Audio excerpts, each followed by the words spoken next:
Ang kwentong ito ay hango sa totoong buhay. Mula ito sa isa nating kabayan na itago na lamang natin sa pangalang Lupin. Taong 2003, Guimaras. Nagsimula ang lahat ng sumapit ang bakasyon. Dinala ni Lupin ang anak sa probinsya para makilala ang lolo at lola. Sa katunayan, hindi kadugo ang mga ito. Pero dahil sila ang nagpalaki, kumupkop nung kabataan, ginalang bilang pamilya, Lolo Doming at Lola Francia ang tawag. Ilang taon din siyang nawala magmula nang umalis sa lugar, kung kaya't hindi nakilala kagad. Isa pa, malaki ang pagbabago sa pisikal na anyo ni Lupin. Grabe naman ko makatitig. Parang hindi nyo naman ako anak ko. Ako po to si Lupin. Pagpapakilala. Nagkatinginan ang matatanda. Matagal bago napagtanto kung sino ang kaharap. Maigpit na yakap ang sinalubong ng mga ito. Pagkatapos ay may kaunting pagtatampo.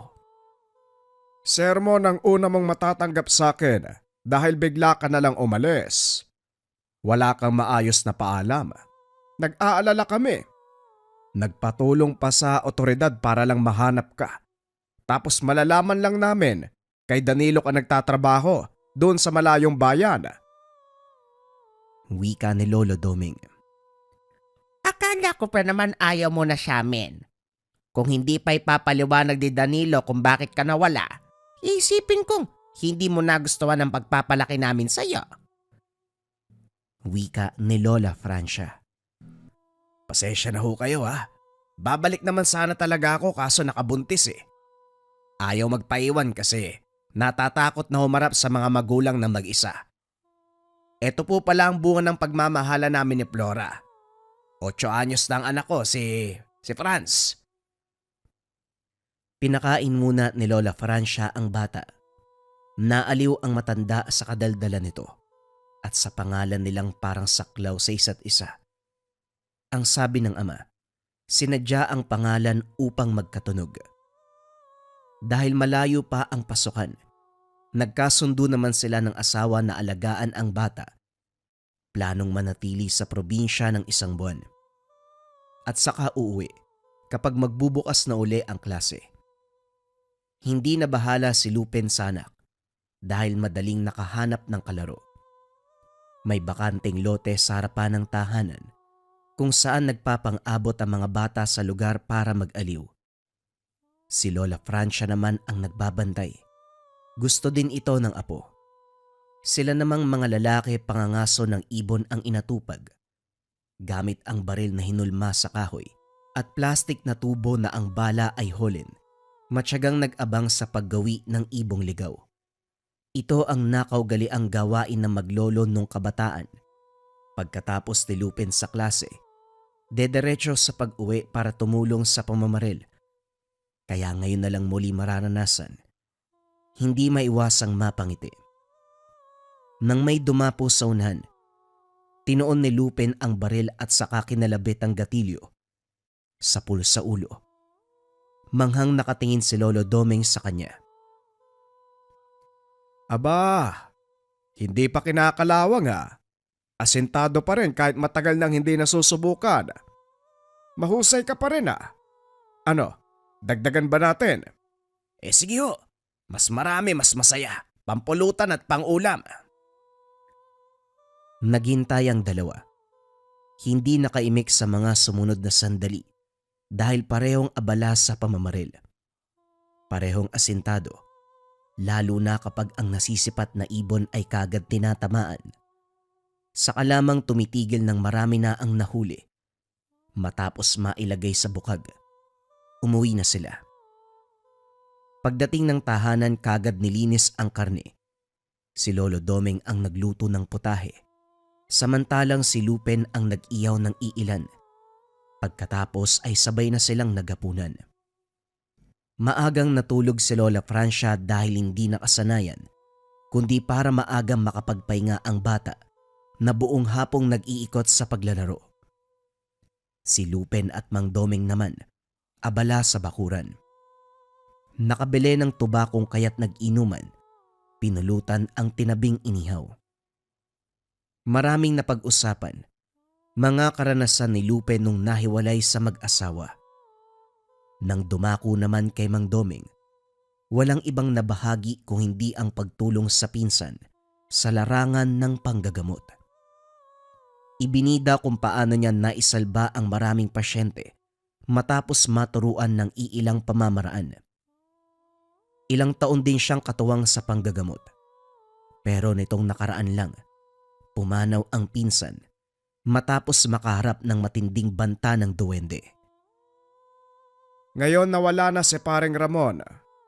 Ang mga tao dito nagtutungo sa ibang bayan para makahanap ng manggagamot. Kung nabubuhay pa lang ang pinsan kong yon, kung nakayanan niya ang hamon ng duwende, wala kaming problema sa kalusugan. Libre niya kaming sinusuri, tapos kung magbigay ng gamot, lahat epektibo. Wala ring masamang epekto sa amin dahil puro organiko. Kaso nga lang wala na siya. Nakakalungkot. Tumatangulang si Lupin habang nakikinig. Kung ano-ano pa ang sinabi ng matanda. Tumatangulang siya dahil tumama na ang alak nang parehong napangibabawan ng espiritu ng tuba. Pumasok na ng tahanan para makapagpahinga. Kinabukasan, sinama ni Lola Francia ang bata sa bayan. Gusto nitong bilhan ng bata ng mga laruan, damit at kung ano-ano pa. Hinayaan na lamang ni Lupin para lalong mapalapit sa isa't isa ang maglola. Siya naman, sumama kay Lolo Doming sa panggagapas. May makabagong ani sa kanilang sityo. Ang bunga lamang ang kinukuha. Nagpapasuhol ang may-ari ng gagapas sa mga puno. Saktong si Lolo Doming ang tumatanggap at ito sila ngayon. Matyagang ginawa ang trabaho sa ilalim ng sikat ng araw. Sa kalagitnaan, hindi nakaligtas kay Lupin ang binatilyo. Pinagdikit ang mga kamay at inihipan para makalikha ng malakas na tunog. Habang ginagawa ito, nagtipon ang ibong maya. Pumapaikot sa ulunan. Nilapitan ni Lupin para makahingi ng abiso na huhulihin ang mga ibon. Kaso biglang sumama ang tingin ng binatilyo. Umatras na lamang dahil maging ang presensya nito ay nag-iba. Nasundan na lamang ng tingin habang lumalayo. Ano ginawa mo sa bata? May sinabi ka bang hindi maganda? Tinatawag niya kasi yung mga ibon. Nagpaalam ako na baka pwedeng hulihin ng mga yon. Kaso biglang nagalit eh. Wala namang sinabi pero ang sama ng tingin. Umalis din kaagad. Pati yung mga ibon nagsilayo eh. Bakit naman kasi yun yung sinabi mo? Palaging yan yung ginagawa ng bata eh. Nagtatawag ng mga ibon. Nagagalit kapag nilalapitan, kaya walang sino man ang nangiistorbo dyan. Ikaw pa lang itong naglakas ng loob eh. Buti nga hindi ka sinaksak. May dala pa namang balisong yan. Sadista po ba yon? Ang bata pa para sa ganyang ugali ah. Umiling na lamang si Lolo Doming habang tinatanaw ang binatilyong bumaba ng bukid. Nagpatuloy pa rin sila sa panggagapas. Nang matapos, sumaglit sa gubat upang manghuli ng talabong. Sa puntong ito aksidenteng namataan ng binatilyo. Sa direksyon nito bumagsak ang ibon. Hindi napansin sa lilim ng puno dahil ang tingin ay nasa itaas. Natigilan si Lupin. Masama ang titig nito. Binalingan ng ibon. Dinampot at saka walang pasabing kinagatang ulo.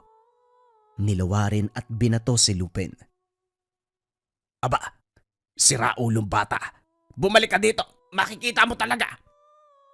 Nasundan na lang ng tingin ang binatilyong kumaripas. Hindi na lamang binalingan ang ibon. Sa hapunan magkaharap silang lahat. Napansin ni Lupin ang mapulang butlig sa katawan ng anak. Bakas ng kagat ng langgam. Ang sabi ni Lola Francia, naglaro ito sa mismong tahanan ng mga langgam Kaya naman nagkaganon. Nilagyan na rin ng pamahid kung kaya't hindi na bahala. Subalit kinabukasan, hindi mapakali dahil unti-unting lumalaki kumpara kahapon. Pulang-pula, na animoy nagtitipon ang dugo sa bahaging iyon. Sinuri ni Lolo Doming. Aniya, nagtataka ito dahil parang hindi na normal. Maging si Lola Francia, napapaisip kung langgam nga ba ang kumagat o anong insekto. Pinunta ng pwesto kung saan nakagat ang bata. Wala na bang ibang nakikita kung hindi puro langgam? Inisip na lamang na baka matindi ang reaksyon ng kagat at lilipas matapos ang ilang gamutan. Simple lang din ang nilapat dito. Pamahid sa kati-kati na unang panlunas ni Lola Francia sa tuwing may komplikasyon sa balat. Makaraan ang ilang araw, lumaki ng lumaki ang butlig. Mula sa pagiging pula ay naging ube. Namanhid ang braso ng bata kung saan ito naroon. Naging tahimik na rin. Panay pagpapalambing. Masyadong malayo sa nakasanayang ugali na malikot at madaldal. Hindi naman ito nagrereklamo na masakit. Tahimik lamang ang reaksyon ng magsasabing nahihirapan sa kondisyon. La, wala ka na po bang mabisang gamot dyan? Hindi naman tumatalabang pamahid eh. Baka yan pa nga po yung nagdulot ng impeksyon. Karga-karga ang anak habang sinasayaw para makatulog. Kahit sa pagtulog ay nahihirapan ito. Wala na eh. Doming, maghanap ka kaya ng manggagamot. Ipasuri natin si Franz. Kinukutuban na ako sa pangyayari eh. Yan nga din ang naisip ko. Ang problema, saan tayo makakahanap ng manggagamot? Wala na si kumpare. Meron sa kabilang sityo, pero hindi naman kapanipaniwala ang pamamaraan. Pineperahan lang ang pasyente. Hindi bale na, magtatanong-tanong na lang ako. Naawa na ako sa kalagayan ng bata eh. Habang naghahanap ng manggagamot si Lolo Doming, binantayang maigi ni Lupin ang anak. Sa pagkakataong ito, ayaw nang humiwalay sa kanya. Panay pagpapakarga. Hirap itong kumilos dahil sa namamagang kamay. Hindi na nga rin maikilos. Siya ang naiwan sa bahay dahil si Lola Francia ay umalis din para makahanap ng gamot. Habang tumatagal, napansin ni Lupe na sa paglipas ng oras lalong lumaki ang butlig. Isa lang ito pero kasing laki ng kamao. Kulay ube. Sa itaas ay kulay puti dahil sa nana. Gusto sanang butasan gamit ang karayom para mapalabas. Kaso nga lang, naiisip na masasaktan ng bata dahil mahapdi ang ganito. Nagantay na lamang sa pagdating ng matatanda. Bumalik si Lola Francia. Wala itong dalang gamot. Ang pinagtanungan ay wala ring ideya kung ano ang rerekomenda. Makaraan ang ilang sandali dumating si Lolo Doming. Kamot ulo itong pumasok dahil walang nakitang manggagamot. Nagmungkahi na lamang si Lupe na dalhin sa doktor.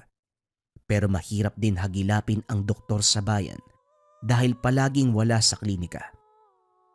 May ospital sa kabilang bayan pero wala ring sapat na salapi. Sa pamasahe pa lamang ay kukulangin na. Siguro, alis na lang ho kami. May kakilalang doktor ang asawa ko. Doon na lang kami magpapatulog. Ibabiyahe mo pa talaga ang bata sa lagay niya. Pasensya ka na, Lupin, pero hindi ako makakapayag. Ibiyahe mo pa yan nangihina na. Kaawaan tayo ng Diyos. Mapapabuti din ang kalagayan niyan. Napabuntong hininga na lamang si Lupin. Nagtatalo sa isipan kung sino ang susundin. Gusto nang iuwi ang bata para mapakonsulta sa doktor. May parte ding pumipigil dahil sumang-ayon kay Lola Francia. Hirap na ang bata at kung ibabiyahe pa, baka lumala ang sitwasyon. Sa awa naman ng may kapal, napagawi sa tahanan ang kakilala ni Lolo Doming. Nag-aya ito sa sabong, pero nang makita ang kondisyon ng bata, nagmungkahi din na dalhin sa manggagamot dahil hindi normal ang itsura ng sakit nito. Ayon sa kaibigan, ang kapitbahay nito ay isang manggagamot. Pagdating sa tahanan, kamot-ulong napatitig si Lupin sa manggagamot dahil nasa edad 20 pa lamang ito. Masyadong bata at duda siya sa kakayahan. Binalingan si Lolo Domeng para makahingi ng payo. Lo, talaga bang tutuloy tayo? Parang bata pa yung manggagamot na yan eh. Bagong-bago pa sa larangan. Baka magkamali siya at lalong mapasama ang kalagayan ng anak ko. Huwag kang magsasalita ng tapos. Sa ngayon, subukan natin ang kakayahan ng binata. Kung sakaling hindi akma ang pamamaraan niya, edi aatras tayo. Pumasok na sila sa bahay ng manggagamot. Magiliw silang binati nito. Naganda ng maiinom at makakain. Hindi nakapagpigil si Lupin. Kunestyon ng kaalaman ng binata. Iho, 20 ka pa lang ano? Sa edad mo masyado ka pang bata. Anong alam mo sa panggagamot? Baka mamaya, imbes na gumaling ang anak ko, dagdagan mo pa ang problema.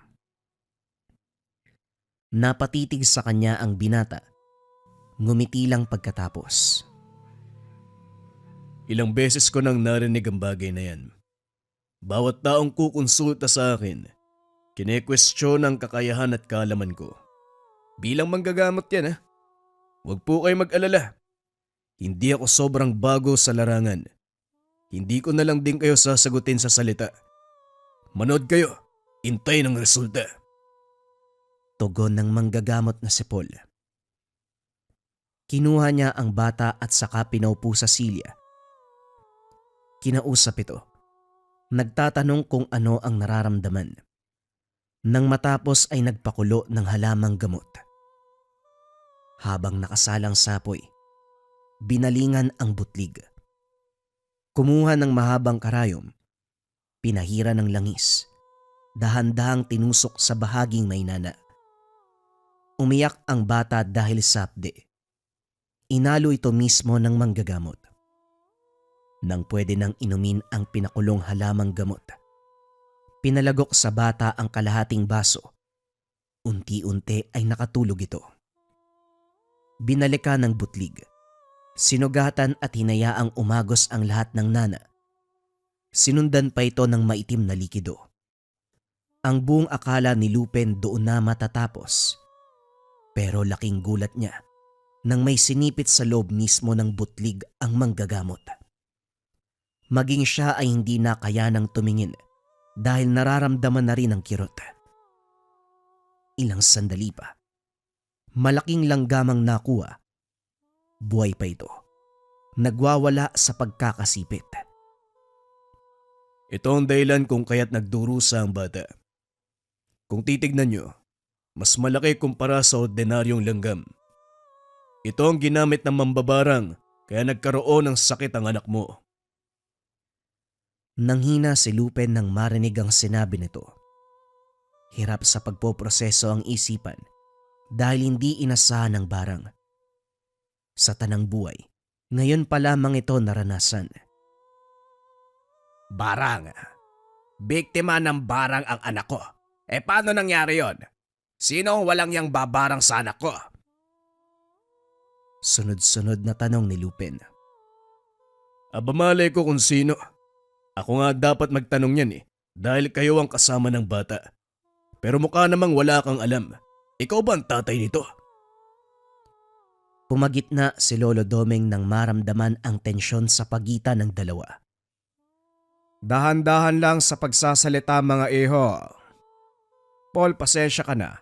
Pero wala talaga kaming alam kung sino ang gagawa niyan sa bata. Pero total nandito naman na kami. Baka pwedeng gumawa ng paraan upang alamin kung sino ang walang yang mambabarang. Talagang apo ko pa ang biniktima. Tumango ang binata.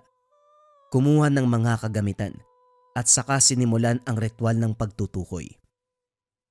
Hindi nagtagal, nalaman din ang resulta Kaso nga lang may kalabuan. Isang lalaki mambabarang. Kayo ho ba? Wala ba kayo maisip kung sinong lalaking to? Isa-isa inyo ang taong kakilala. Malay natin, isa sa kanila ang nangahas na biktima ng bata. Natahimik si Lupin. Inisip kung sino-sino ang mga kakilalang lalaki. Kaso nga lang wala ring mapangalanan dahil sa pamilya ng asawa ay puro babae. Sa parte naman niya, si Lolo Doming at Lola Francia lamang. Yung edad, hindi ba malalaman ko anong edad ng lalaki? At saka ano ba ang itsura? Sa ngayon hindi ko pa masasabi. Ang kasarian niya lang ang tanging malalaman ko. Ang mabuti pa iuwi niyo na ang bata. Nilapatan ko na siya ng pangontra para hindi na muling tamaan ng barang. Ipapayo ko lang, wag munang pagalain kung saan-saan. Maiging sa bahay na lamang muna. Matapos makapagpasalamat sa manggagamot, kinarga ni Lupin ang anak at binaybay ang daan pauwi. Katahimikan ang bumalot sa buong biyahe dahil maging si Lolo Doming nag-iisip kung sino ang mambabarang. Sa kalagitnaan ng daan, napahinto si Lupin ng may maapakan. Pagtingin, ito ang ulo ng ibon na kinagat at binato ng binatilyo sa kanya nung nakaraang araw. Pag-angat ng tingin, naroon ang binatilyo sa unahan. Masama pa rin ang titig. Bitbit ang katawan ng ibong napugutan ng ulo. Sira ulo yata tong batang to eh. Hoy! Ano ba problema mo ha? Huwag kang manggulo ngayon ha. Dahil may problema pa akong inaatupag. Huwag mo kong subukan. Baka hindi kita... Napaiwas si Lupin. Binato nito ang katawan ng ibon. Dali-dali na ring tumakbo ang binatilyo. Napailing na lamang. Humabol na lang kay Lolo Doming na nakalayo na. Sa pagdaan ng mga araw, unti-unting bumuti ang kondisyon ng bata. Binigyan sila ng gamot na hanggang sa ngayon ay patuloy na iniinom. Kasabay naman ito, sa tuwing namamaril ng ibon, palagi itong natatanaw sa hindi kalayuan ang binatilyo na pumugot ng ulo ng ibon. Ganon pa rin, masama ang tingin sa kanya. Pilit binabaliwala pero sadyang makulit. Hoy! Ano bang problema mo sa akin? Sa pagkakaalam ko wala akong atraso sa'yo at hindi rin kita kilala. Kung makatingin ka naman, parang ang laki ng kasalanan ko sa'yo. Naupo sa malaking bato ang binatilyo. Hindi sumagot. Sumipol para tawagin ang mga ibon. Nang magtipon ng mga ito, direktang umatake kay Lupin. Natatarantang itinaboy. Tinawanan lamang siya ng lalaki. Tumayo na ito at naglakad palayo. Naiwan si Lupin na nagtataka. Buntong hiningang sinundan ng tingin. Nang sumapit ang araw na babalik na sana ng syudad, hindi na ituloy dahil biglang nakaramdam ng pananakit ng tiyan. Ilang beses sinubukan dumumi pero puro tubig lamang ang inilalabas. Uminom ng herbal pero walang pagbabago. Sa paglipas ng oras, hindi lang pagdumi ang ginawa.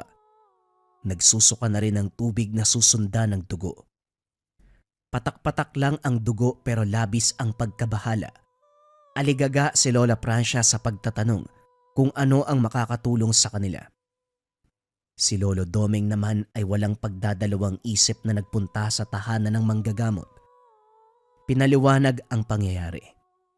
Binigyan ng paunang lunas. Sinabihan na kapag wala pa ring pagbabago, pagkaubos ng gamot, dadalhin sa kanya ang pasyente. Pinainom si Lupin. Paglipas ng ilang araw bumuti rin ang pakiramdam. Pinagpahinga muna ni Mang Doming. Pinagbawalang bumiyahe kahit gustong gusto. Si Lupin sa kabilang banda. Pinakiramdamang maigi ang sarili. Wala nang sagabal sa tiyan pero hindi magawang magpakampante dahil tumatakbo sa isipan. Sumasagi kasi na baka pagkatapos ng anak, siya naman itong punteryahin ng mambabarang. Hindi pa rin nila kilala kung sino ito. Nang makatsyempo, pinuntahan ng manggagamot. Sinabihan ko si Manong Doming, dalhin ka rito sa oras na maubos ang gamot at wala ring pagbabago sa karamdaman. Kumusta ba? Hindi ba umayos? Tanong ni Paul nang makarap ang dalawa. Ibang bagay ang gusto kong ipagawa. Kilalanin mo kung sino ang mambabarang. Hindi ako makatulog kakaisip kung sino siya at ano ang dahilan niya para biktimahin kami. Kami? Di ba ang sabi ni Manong? Teka, halika nga muna. Susuriin kita. Tama ang hinala ng binatang manggagamot. Katulad ng anak, biktima siya ng barang. Mabuti na lang matapang na gamot ang binigay ko kay Manong Doming. Natanggal ang sumpa sa katawan mo dahil hindi pa masyadong nag-uugat sa loob. Ang kaso nga lang, hanggang doon lang ang magagawa ko. Kagaya ng sinabi ko noon, limitado pa lang ang kakayahan ko sa yugto ng pambabarang. Kaya kong kontrahin, kaya kong gamutin. Pero ang kilalanin kung sino, yon ang hindi. Gaano ka na ba katagal sa larangang ito? Oo nga pala. Baguhan ka nga pala. Munti ko nang makalimutan. Nandito ka ba para pagtawanan ako, Manong? Kung ganun man, pwede ka nang umalis. Hindi ako tumatanggap ng bisita na mahusay sa panghusga. Pasensya na kung napasobra pero totoo ang sinabi ko. Baguhan ka pa lang. Siguro, mabuti pang pag-igihin ang kakayahan para lahat ng idudulog na pasyente kaya mong tugunan. Hindi kagaya nito, nasasayang ang oras ko. Wika ni Lupin. Desperado nang malaman kung sino ang mambabarang. Alam mo, Manong, ang pinakaayoko sa lahat yung nagsasalita ng tapos. Huwag kang mag-alala. Hahanapin ko ang mambabarang at ihaharap sa'yo. O baka naman, gusto mong ulo na lang ang daling ko. Natawa si Lupin sa sinabi ng binata. Bahala ka sa buhay mo. Basta hanapin mo ang mambabarang. Sa pagpasok ng linggo, binuhos ni Lupin ang natitirang oras sa paglilibang. Sumama kay Lolo Doming sa pamaril ng ibon.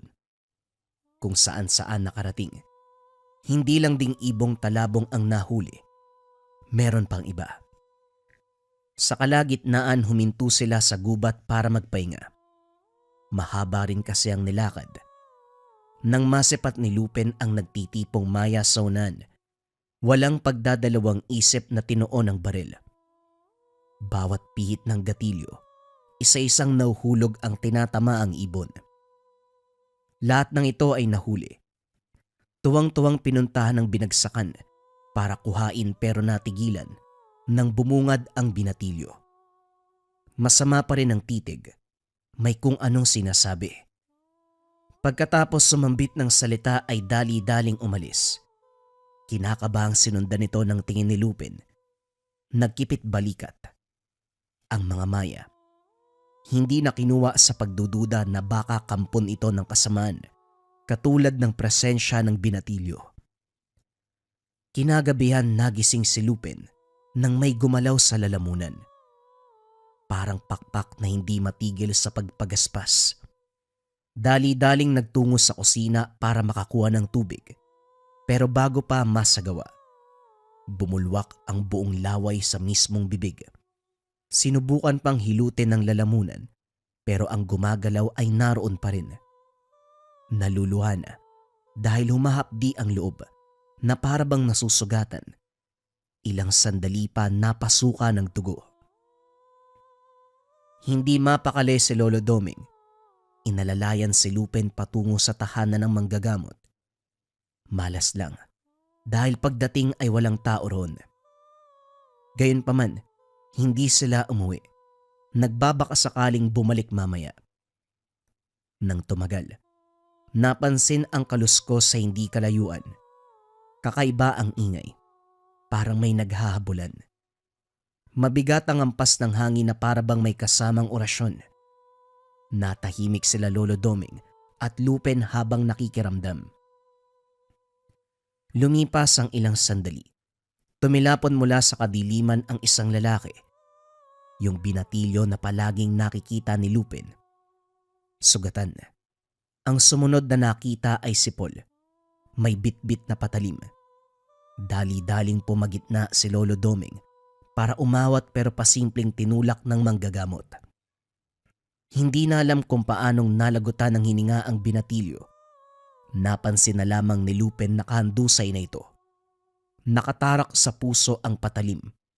Marahang pinahira ni Paul ang talsik ng dugo sa muka. Intayin niyo ako dyan. Ililigpit ko lang to. Walang nakapagsalita dahil sa gulat. Pagbalik ni Paul kagad silang inasikaso. Sinipit nito ang maya na nasa lalamunan nang makuha. Hindi makapaniwala si Lupin. Sobrang liit pa lamang ng ibon na parang kakabagong panganak. Gulong-gulo kung paanong nakapasok sa loob ng katawan.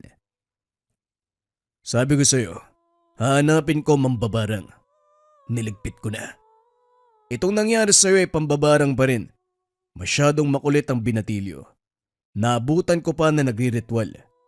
Mabuti na bigilan ko bago ka napatay. Napalunok si Lupin nang marinig ang sinabi. Ang hindi niya lang maunawaan, wala siyang ginawang masama para bigyan siya ng barang. Kaya pala kakaiba ang binatilyong yon. May kaalaman sa pambabarang. Ilang beses ko na siyang nakitang may tinatawag na mga insekto. Maging ibon. Yung pala may koneksyon siya sa mga ito. Grabe, hindi ako makapaniwala. Hindi ko na natanong kung noong dahilan para barangin na mag-ama. Gayunpaman, magpasalamat na lang tayo dahil kahit papano, nakaligtas kayo. Bago umalis, binigyan sila ng gamot at habak kontra kulam, barang at iba pa.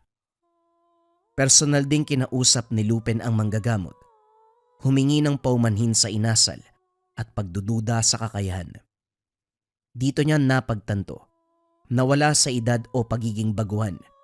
Kapag determinado, may dedikasyon, walang imposible. Laking pasasalamat dahil pareho silang nailigtas ng anak niya. Tinanong din ito kung ano ang gagawin sa katawan ng binatilyo. Nang may masmasan sa lahat ng kaganapan, bumiyahe pabalik ng syudad si Lupin kasama ang bata. Hindi na rin nabahala na makasalamuhan ng kampo ng kaliwa dahil sa pabaong habak ng manggagamot. Magmula ng araw na yun, hindi na rin naging mapanghusga si Lupin sa lahat ng aspeto sa buhay. Bago man o matagal na sa larangan, kung buo ang determinasyon sa isang bagay, siguradong malaki ang posibilidad na magtatagumpay. Ito ang natutunan niya sa isang baguhan na manggagamot. Bagong kwento pa rin ang kasunod mga kabayan. Ito ay pumapatungkol sa kapitbahay na aswang. Ang kwentong ito ay hango sa totoong buhay. Mula ito sa isa nating kabayan na itago na lang natin sa pangalang Michael. Taong 1999, Zamboanga. Mas gugustuhin ko pang magkaroon ng kapitbahay na aswang kaysa magnanakaw. Hindi naman kikilala ng kapitbahayan eh. Titirahin ka lang patalikod. Wika ni Paco. Dumiretso sa kabilang upuan at saka sumabay sa pagkain. Tinitigan ni Michael ang kaibigan. Ang aga-aga, puro kay motok. Teka nga, umalis ka nga dyan. Konti na nga lang ang pagkain, nakikihati ka pa. Wika ni Michael. Kung hindi lang ninakaw yung mga alaga kong manok, may pang-ulam sana ako ngayon. Yung kapitbahay natin masyadong makati yung kamay. Ayaw pang umamin. Siya lang naman tong magnanakaw sa lugar natin. Nung nakaraan yung isang kapitbahay natin yung ninakawan. Sobra na yung kakatian ng kamay niyan eh. Labas ako sa problema mo ha. Huwag kang makikain dito. Kulang na nga sa amin to, dadagdag ka pa. Sandali nga, sigurado ka ba na siya ang nagnakaw ng mga manok mo? E di sabihin mo sa barangay para ma-actionan ni Kapitan. Kaysa sa ginagawa mong puro dakdak, walang mangyayari sa kakaganyan mo eh. Walang magagawa si Kapitan. Ilang ulit na pinatawag wala namang nangyari. Uulit at uulit lang din. Pabot nga ng suka. Parang hilaw tong karne Nagiiyaw ka na nga lang, hindi mo pa ayusin. Nakikikain ka na nga lang, nagrereklamo ka pa. Nga pala, may pinapagawang bahay dun sa bakanteng lote Naghahanap ng trabador si Mang Franco. Madali ang trabaho kasi titiran kagad ng may-ari. Oo, kinausap na ako ni Mang Franco tungkol dyan. Mura lang ang sahod pero pwede na yan. Wala naman akong makuwang matinong trabaho ngayon Sino ba ang nakabili ng lupang yun? Ura-urada kung magpatayo ng bahay Baka kasi walang matirahan kaya nagmamadali. Bukas na ang simula ng trabaho kaya magpakatino ka. Awat sa kakasabong, mukha ng manok yung mukha mo Ayos na yung mukhang manok. Kaysa dyan sa kapitbahay na yan. Akala mo siya may-ari lahat ng manukan. Ninanakaw lahat Napailing na lamang si Michael. Hindi na kinausap ang kaibigan. Nagpatuloy sa pagkain para hindi na humaba ang usapan.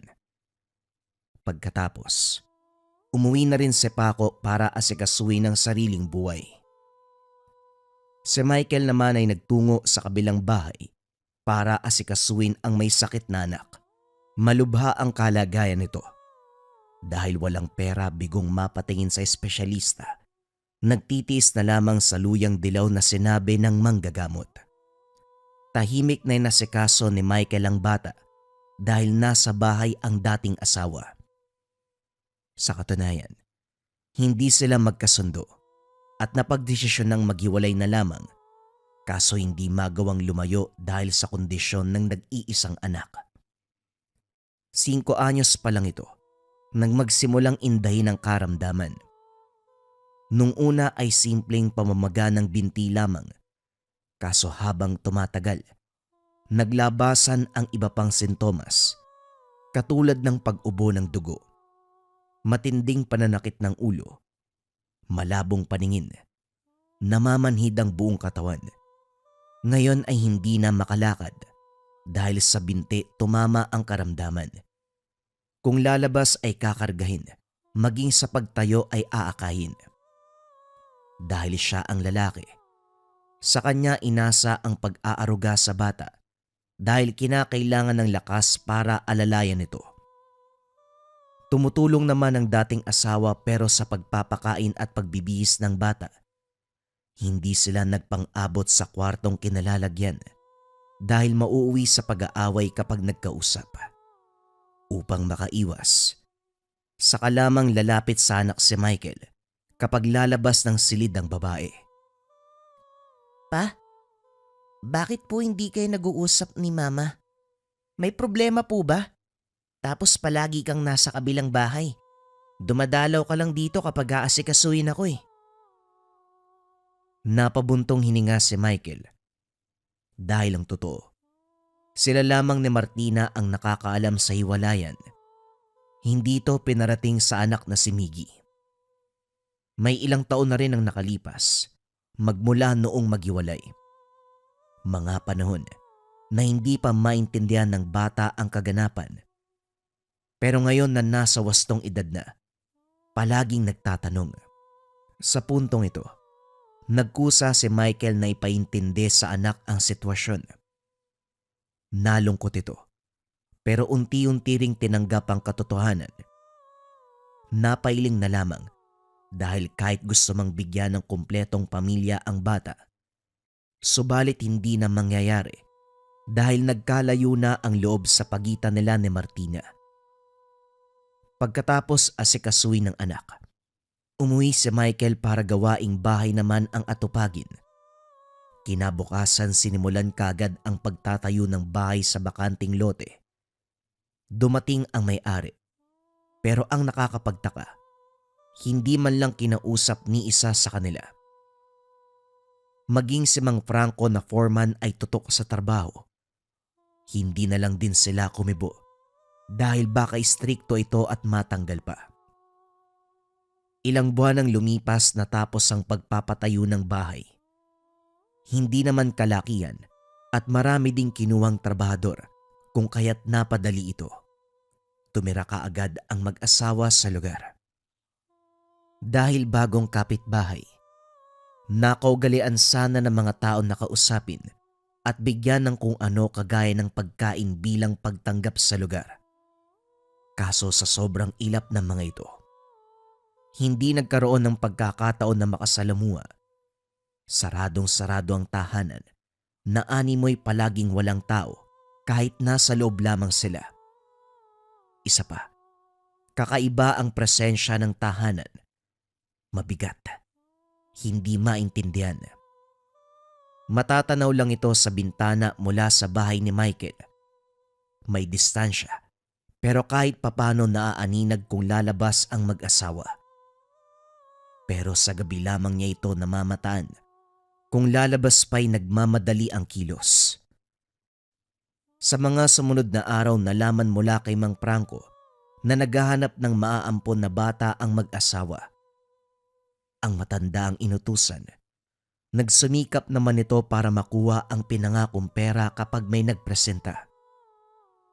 Nang walang maibigay, nakiusap ang matandang foreman ang anak niyang si Miggy ang ipaampon.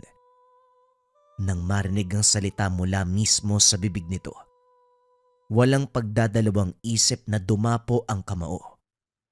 Wag na wag mong idadamay ang anak ko sa kalokohan mo ha. Nakita mo namang may pamilya ang bata Siraulo ka ba, Mang Franco? Dali-daling dumistansya ang matanda habang sapo ang dugo ang bibig. Nagmamadali na itong umalis. Binalingan ni Michael ang dating asawa. Martina, hindi tayo magkasundo pero wag na wag mong ipapamigay ang anak ko. May respeto pa ako sa'yo dahil ina ka ng anak ko. Pero wala kang karapatan na makipag-usap sa kung sino para ipampo ng bata. Nahibang ka na ba? Yan ang problema sa'yo Sasali na nga lang sa usapan, hindi ka pa nagtatanong. Hoy Michael, hindi ko pinapamigay ang anak mo na anak ko rin. Nagpresenta ang mag-asawang yun, napapagalingin si Miggy. Gusto ko lang samantalay ng pagkakataon dahil may pera sila. Kayang-kaya nilang ipatingin sa doktor ang bata. Kung patuloy sa ganitong sitwasyon ng anak natin, sa tingin mo gagaling siya? Puro kabigay ng luyang dilaw, wala namang nagbabago. Hindi. Kahit mag-alok pa sila ng libreng pagpapagamot kay Miggy, hindi ako papayag. Dito lang ang anak ko. Subukan mo makipag-usap kay Mang Franco sa mag-asawang yon. Ilalayo ko sa'yo si Miggy.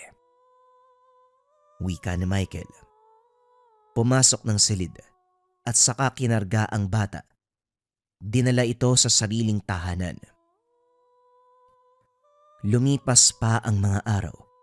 Paulit-ulit na nangungumbinse si Mang Franco.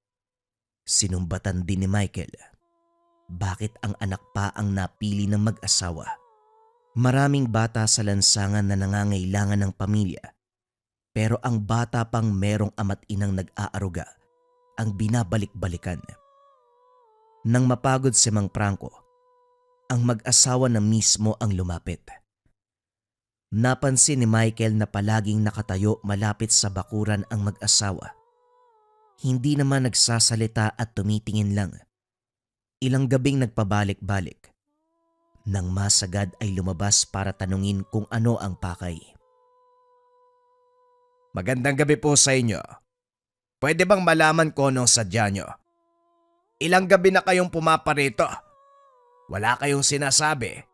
Panay ang tingin nyo. Nakakabahala ng presensya nyo Kaya kung may pakay kayo, sabihin nyo na. Mahabang katahimikan muna ang pumagitna. Panay titig ang mag-asawa kay Michael. Nang humakbang ay siya namang pag-atras ng mga ito. Gusto lang naming kunin ang bata. Alam naming may sakit siya. Ibigay mo sa amin. Kami ang magpapagaling. Wika ng babae na nagngangalang Trinidad. Pagagalingin namin siya. Kami nang bahala sa kanya. Wika ng lalaki na nagngangalang Giko. Nagbuntong hininga si Michael. Binunot ang itak. Sinabi ko na kay Mang Franco na hindi ako pumayag. Hindi ba kayo marunong umintindi? Hindi bagay ang anak ko na baston niyo lamang hihingiin. Umalis na kayo bago pa masagad ang galit ko. Baka dito rin kayo ilibing kapag nagkataon. Banta ni Michael na kagad naintindihan ng mag-asawa. Dali-daling umalis sa mga ito pero panay ang lingon.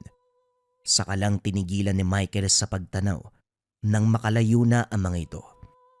Nagmamadaling sinuri ang kalagayan ng anak sa kabilang bahay. Mabuti naman, mahimbing na natutulog. Ewan ko lang kung hindi ka magsisi sa ginagawa mo. Michael, oportunidad na yan para magamot si Miggy. Gusto mo bang lumala yung kalagayan ng bata? Walang magagawa yung luyang dilaw mo sa pera ng mag-asawang yon. Nangako sila na papagalingin yung anak natin eh. Dadalin sa espesyalista. Masisiguro ang kaligtasan ni Miggy. Ano bang iniisip mo? Martina, sobrang dali mong matukso ng pera. Sige, sabihin nating mapapagaling nila si Miggy. Tapos ano? Kukunin nila ang bata. Martina, makakaya mo bang malayo sa iyong anak mo? Kung ginagawa mo ito dahil galit ka sa akin, huwag mong idamay ang bata. Hindi to tungkol sa atin, Michael. Iniisip ko ang kapakanan ni Miggy. Hindi ka ba naawa sa bata? Boy nga siya. Nakakasama natin pero nagdurusa. Umiling na lamang si Michael. Naiintindihan ng asawa pero hindi kayang ipaubaya ang anak sa iba. Para sa kanya, bahala na kung maghirap basta kasama ang bata. Nang mga sumunod na araw napapansin pa rin ni Michael ang mag-asawa. Nauhuling nakatitig sa bahay. Kapag nakita siya ay kagad iiwas. Wala namang ginagawa ang mga ito kaya hinayaan na lamang. Sa pagsasaka sa bukirin, malapit sa tahanan ng mag-asawa, pati siya ay palihim na tinitignan ng mga ito. Kapag nahuhuli niya ay umiiwas din. Nagtataka siya, kaya palihim ding nagmanman. Tuwing umaga nasa loob lamang ang mag-asawa.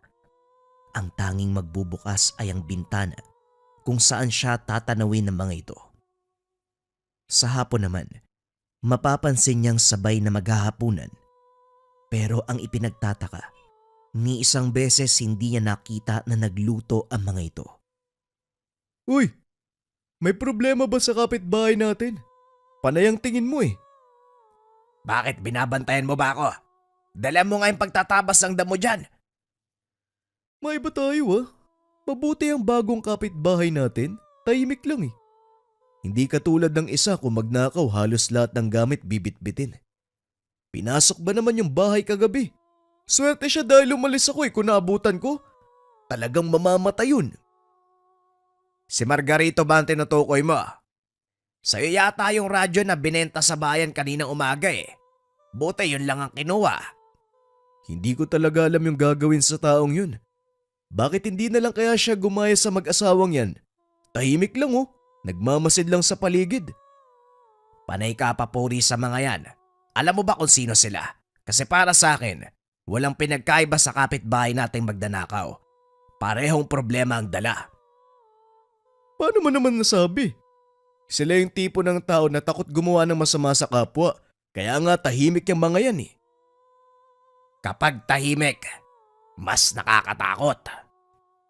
Napailing na lamang si Michael. Kahit ang ibang kapitbahay ay nagigiliw sa mga ito dahil napakatahimik at tila walang problema. May iba din na naghihinala katulad ni Michael pero may malalim na dahilan para mapaisip sa katauhan ng mga ito. Kagaya na lamang ng pagpupumilit na maangkin ng anak. Hindi may kakaila na naisip niyang baka sindikato ang mag-asawa. Naghahanap ng bata na kunwari ay aampunin. Pero ang totoo, kukunan ng laman. Nagpatuloy na lamang sa pagtatrabaho si Michael at saka umuwi ng tahanan ng matapos. Pagsapit ng dilim, pinuntahan ni Michael ang anak para dalhan ng makakain. Kaso laking gulat nito dahil bigla itong sumigla. Malawak ang ngiti. Nakakatayo na. Nakakalakad. Kamot ulong napapatanong sa dating asawa na himala kung ituring ang kaganapan. Dininig ng langit ang dasal ko. Magaling na ang anak natin, Michael. Tignan mo siya, oh. Bumalik na sa normal. Bumalik na yung lakas niya. Maging si Miggy ay napatalon sa tuwa. Kaso hindi naging maligaya si Michael. May pagdududa. Hinatak ang dating asawa palabas. Himala. Himala nga ba ang nangyari o may ginawa ka kay Miggy? Umaming ka, Martina. Ano bang sinasabi mo? Maging kaligayahan ko sa anak ko pinagdududahan mo?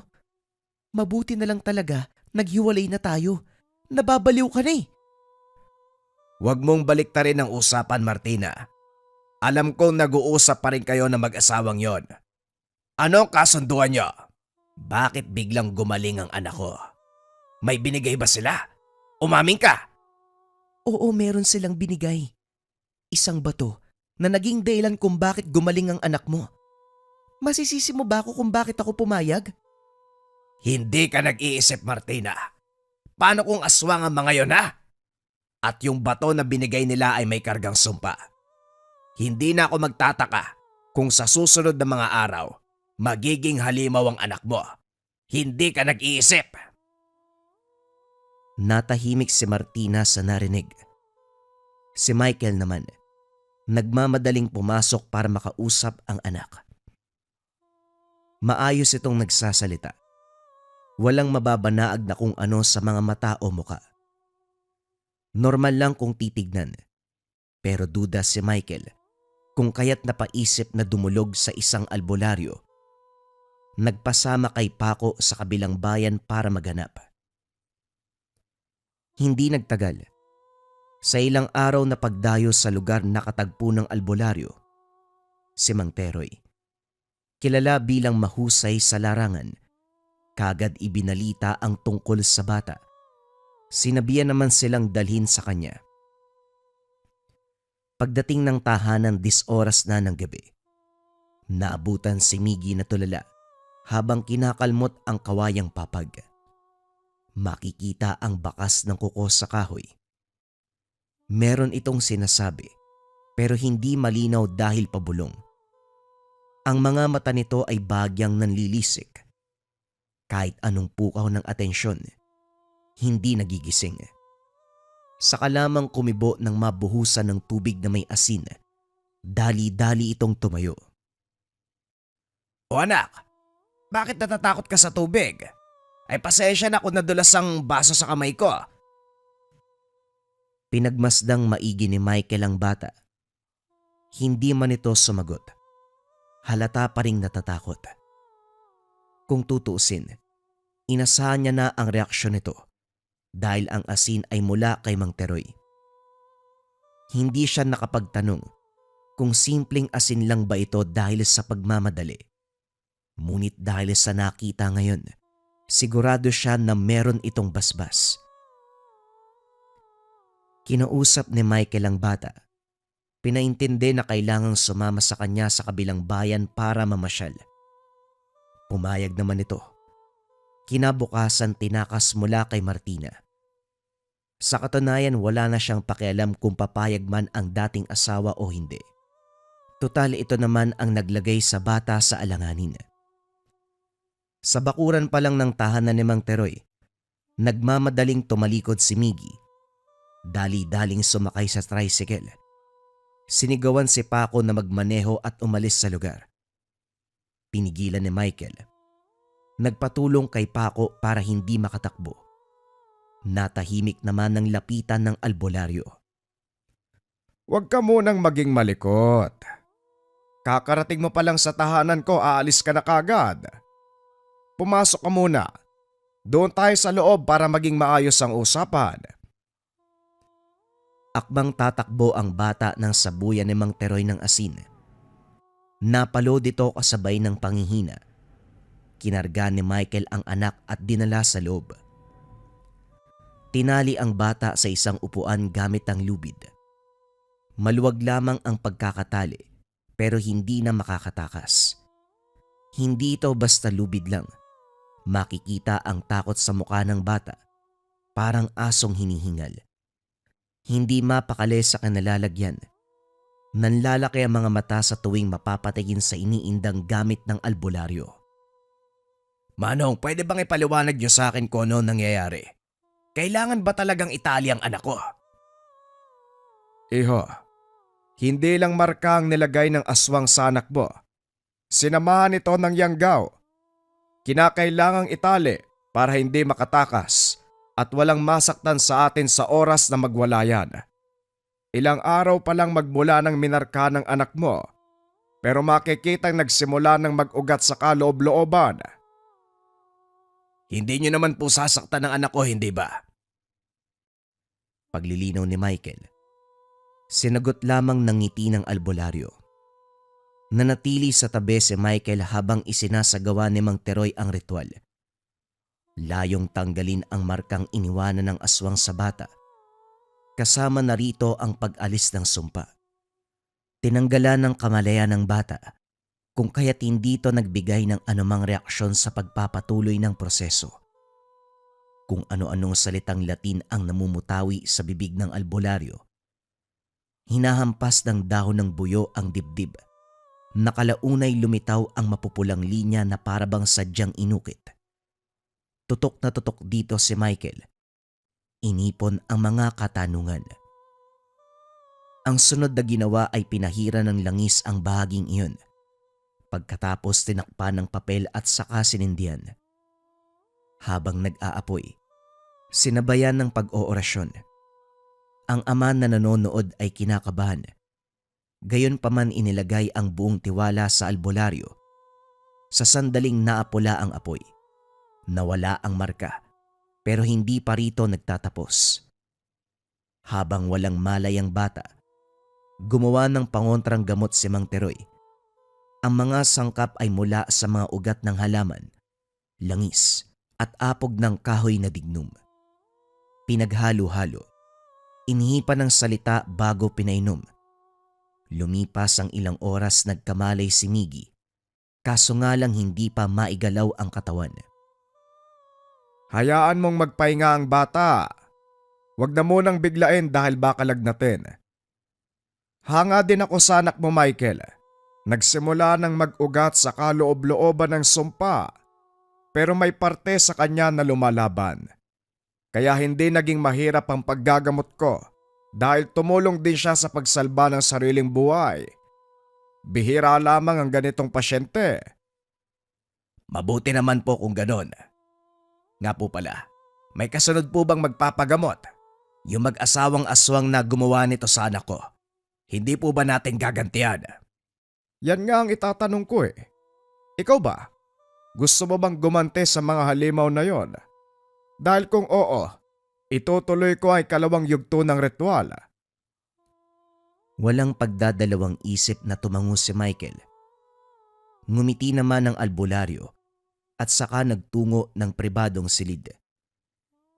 Hindi na alam kung ano ang ginagawa roon, pero siguradong para sa ikabubuti ng lahat.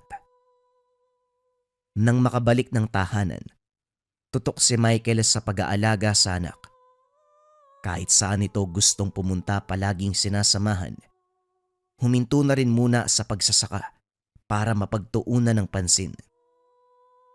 Sa pagkakataong ito, wala ring ginawang hakbang para sa mag-asawang aswang, alinsunod sa payo ng albularyo. Nagtataka rin si Michael, bukod sa 2 lang dapat ang bilang ng tao roon, merong nadagdag. Isang binata na kung titignan ay may malubhang karamdaman. Isang beses lang itong nakita, kahit saglitan. Malinaw na aninag ang pagmumuka. Maputla, mahinang-mahina. Unti-unting nalalagas ang buhok, isama pa ang buto at balat. Dito rin napansin ni Michael na lalong sumama ang tingin ng mag-asawa sa kanya. Hindi na lang din siya lumapit sa mga ito. Pero kahit na ganun, siya na nga itong umiiwas. Siya pa ang sinusubok. Nakatitig siya sa labas kung saan nakatayo ang mag-asawa. Medyo madilim sa bahaging iyon, kung kaya't walang ideya kung ano ang ginagawa. Bantay sarado ni Michael ang anak. Kinutuban siya na ito ang pakay. Makaraan ng ilang sandali, kusang umalis ang mga ito. Pero sumunod naman ang kakilakilabot na pagpaparamdam ng isa pang nilalang.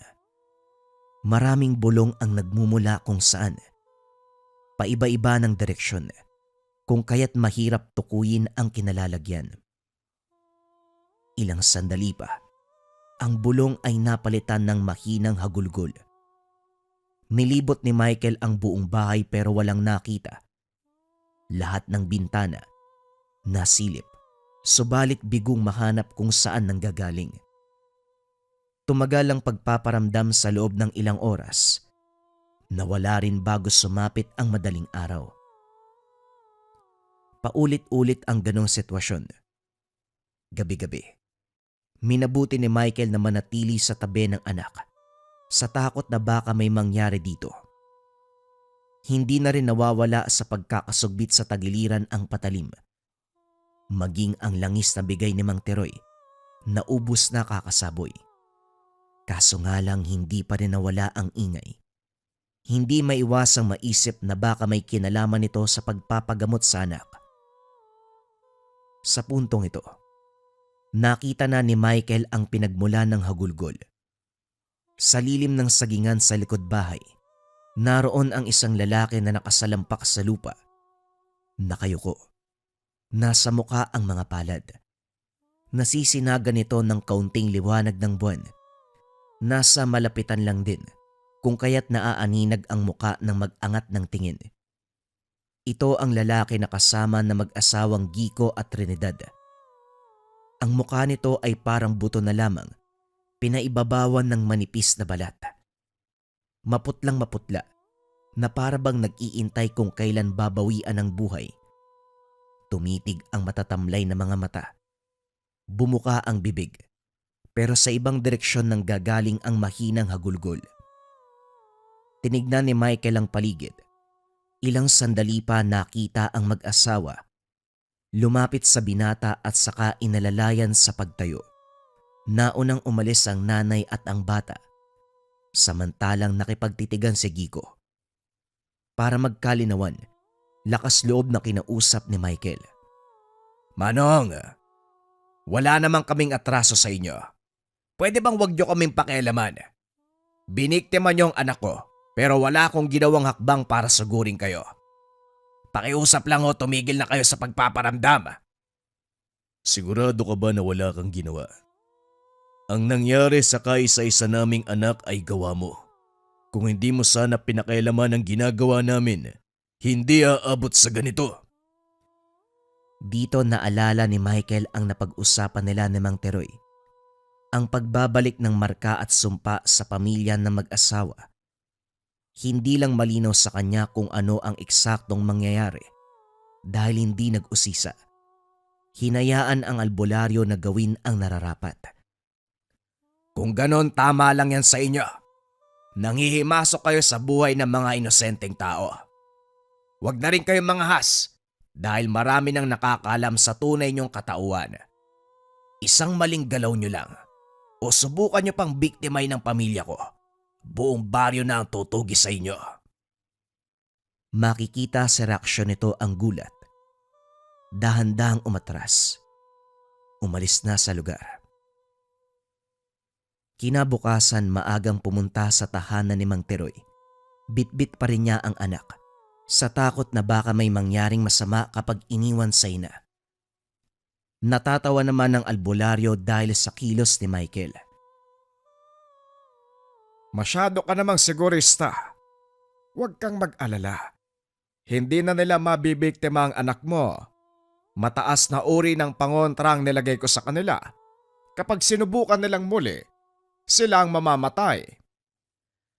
Hindi ko lang po kayang iwanan sa asawa ko eh. Yon ang dahilan kung bakit nabiktima ng aswang ang anak namin. Masyado kasing naniniwala kung kani-kanino. Sasabihan lang na gagaling ang bata. Kumakagat-kagad sa alok eh. Naintindihan ko ang karamdaman ni Miggy. Handa akong samahan siya sa araw-araw kahit na mahirap. Huwag lang ibigay sa kung sinong demonyo. Ganyan ang tunay na ama. Mas pipiliing maghirap kaysa kumapit sa patalim.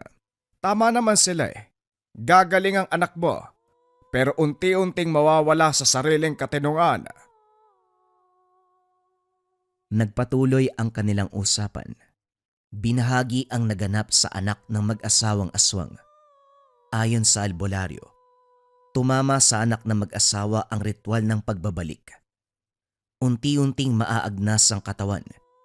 Kahit humihinga pa, walang hanggang pasakit hanggang sa kabilang buhay. Sa napapansin ni Michael, wala ng tao sa tahanan ng mag-asawa. Bakante na ang buong bahay. Nakampante siya dahil sa wakas. Kusang umalis ang pamilyang ng biktima sa anak. Hindi ko lubos sa kalain yun Yung tinrabaho natin, aswang pala yung nakatira. Kamuntikan tuloy yung anak mo. Mabuti, mabilis ka mag-isip. Naintindihan ka agad ng pangyayari. Naagapan si Miggy bago lumala ang sitwasyon. Kaya nga sinasabi ko sa'yo mas pipiliin ko magkaroon ng kapitbahay na magdanakaw kaysa sa aswang. Ang magdanakaw, tatangayin lang importanteng bagay. Pero ang aswang buhay ang kukunin. Magkaiba tayo ng sitwasyon. Pero naiintindihan kita. May tuturing ni Michael na matinding pagsubok ang naganap dahil halos nawala sa kanya ang pinakamamahal na anak. Payo lang ni Michael sa lahat ng nakikinig. Hindi sa lahat ng pagkakataon kapag maganda ang inaalok na tulong, mabuti ang hangarin ng nagbibigay. Ugaliing kumilatis sa kilos ng tao, lalong-lalo na kung mabilis ang solusyon ang binibigay sa iyong problema. Dahil ang inaakala nating solusyon, ito pa ang magbibigay ng mas mabigat na problema. At ang pinakamasaklap, ito pa ang magiging dahilan